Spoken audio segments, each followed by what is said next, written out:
বলতেন সবসময় খাওয়ার টেবিলে সবাই একসাথে খেতে হবে, মানে একসাথে সবাই পরিবারের সবাই যদি একসাথে খাই তো ওইখানে একটা মানে আন্ডারস্ট্যান্ডিং বা একটা আলোচনা মিটে যায়।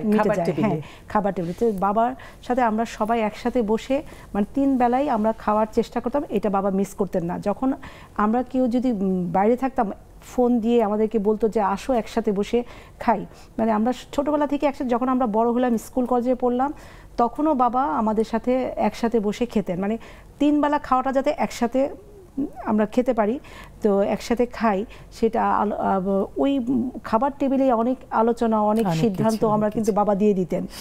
আর বাবা খাওয়া খুব, বললাম না যে ভোজন রসিক ছিলেন, খুব খাওয়া পারফেক্ট পছন্দ করতেন, আয়োজন বেশি পছন্দ করতেন।